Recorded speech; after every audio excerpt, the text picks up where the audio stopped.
Pantara pampararap tataratatararat. Wagwan everybody, welcome back to my channel. Thank you guys for tuning in, and today I'm gonna be showing you another tutorial.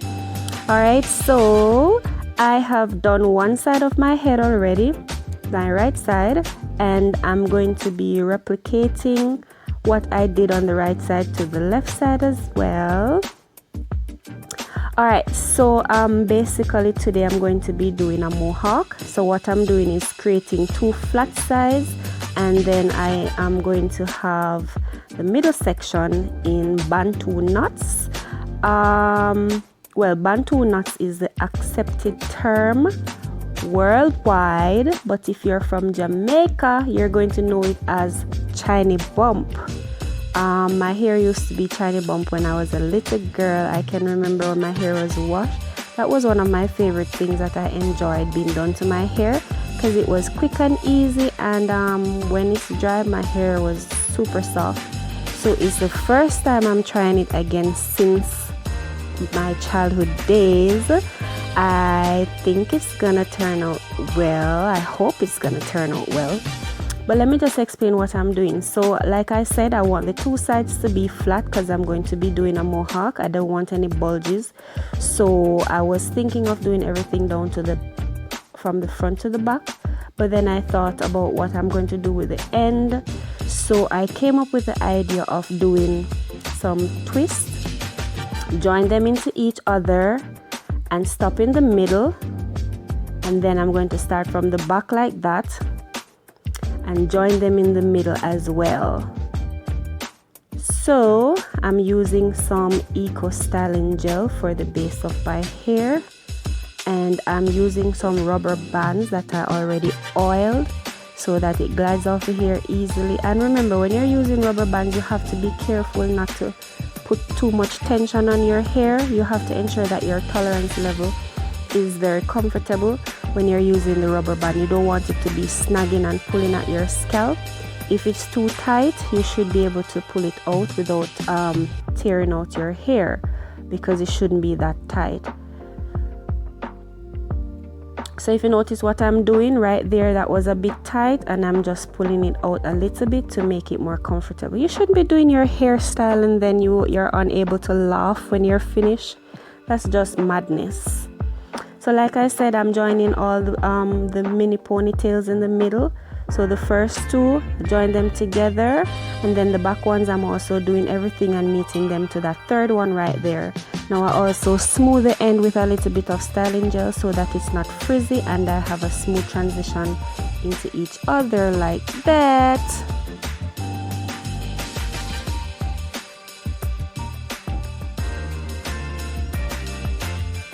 So that's what I was talking about, by smoothing the end with a little styling gel and twining it around, and then I'm meeting everything with the third one in the middle right there. Now for the end, as you can see, based on what I did with the first side that is already done, I'm going to be separating that section in two, and I'm going to be making Bantu knots right there. So I'm also adding some curling custard to the hair ends, and I'm going to be leaving the information for the products that I use in the description box down below. Now please bear in mind that this is previously washed and conditioned hair. I've also moisturized as well. I just didn't do that on camera. I wanted my hair to be dry when I'm doing this style, so I did it the day before. Now as for the Bantu knots, it's pretty simple and easy. After you moisturize your hair, the entire shaft, and you have to ensure that the ends especially are properly moisturized, you just twirl to one direction. I'm going to my right, detangle the ends properly like I said, and ensure it has sufficient products, and twirl everything all the way down to the tip, and you're going to be wrapping that around under itself while you go along. Now you want to ensure that while you're wrapping it under, you're also still twirling to the direction that you started to ensure that it kept its form. And as for the middle section, I'm just going to be doing some bantu knots all the way through until my head is completed.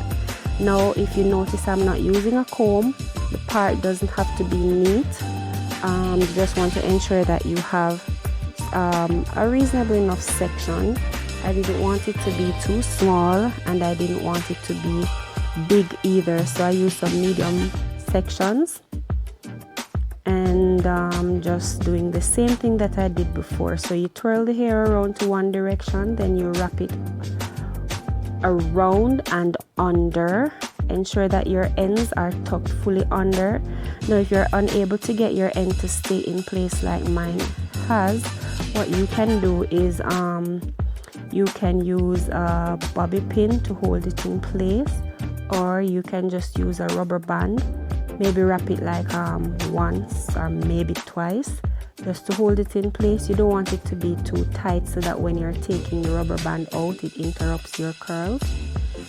You just want to ensure that it holds it in place. If you do not have hair ends and it's unable to wrap all the way under itself like mine did.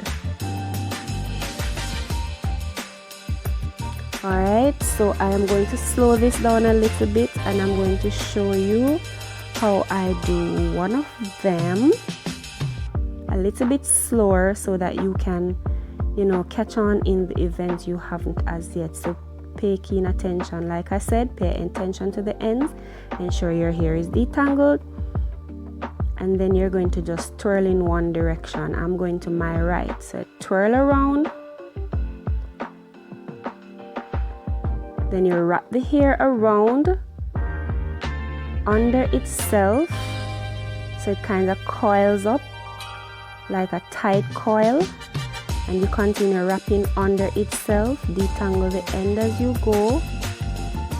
Continue twirling the end around and wrap it into a tight coil under itself until the ends have disappeared. And that's about it. So I'm going to continue to do this for the remainder of the hair.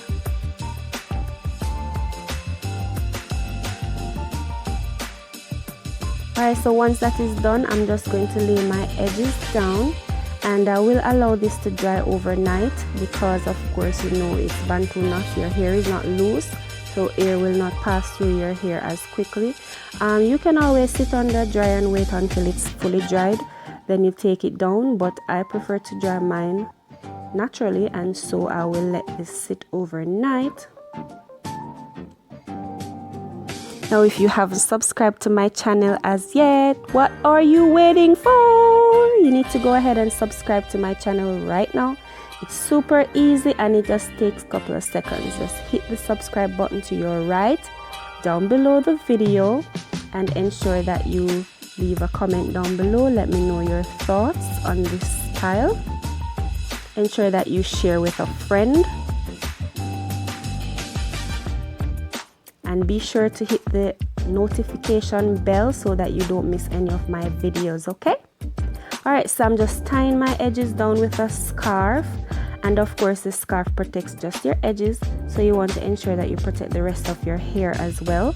So I'm using a silk bonnet to cover the rest of my head, and I always choose silk when I'm doing my hair because it allows your hair to retain the moisture. Unlike cotton that will absorb the moisture out of your hair, silk will actually retain it. So I have slept overnight with my bonnet on, and I've allowed my bantu knots to be fully dried. Now I'm taking it down. Now as you can see, I have added a little bit of, look at those coil definition, guys. That's defined curls. So I have added a little bit of liquid oil to the hair itself, and I'm also adding that to my fingertips, and I am twirling the bantu knots to the opposite direction in which I coil them, and that will allow them to be loose. And then I'm also going to be separating each bantu knot into other smaller sections. Of course, when you separate, it's going to hide the parts in between, and it's also going to give you some amount of volume. Now what you can also do, if you want your curls to be really uniformed, once you separate, you just twirl it back in the direction that you twisted it, and it will be a really tight coil. I didn't want mine to look too neat. I want it to be a bit messy, afro-ish, curly afro-ish kind of look. So I didn't twirl it backwards. But if you wanted it to be really uniform and look really curly, while you separate, just twirl it in the direction that you wrap your Bantu knots, and your coil will be really tight. So I am just pinning the side up out of the way so I can create the mohawk without anything on the side part right there. I just want that section to be flat. See how cute that looks? And I do the same thing to the other side.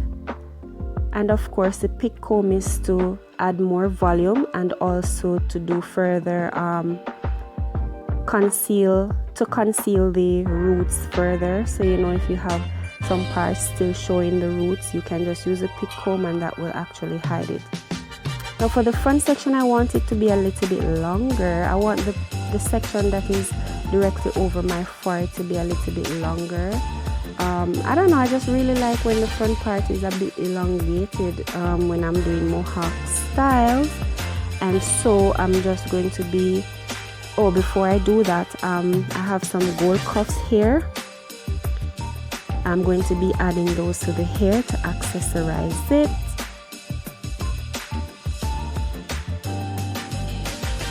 You know, just to make it a bit more chic and trendy, because you know gold cuffs are a thing, so you gotta be in the know.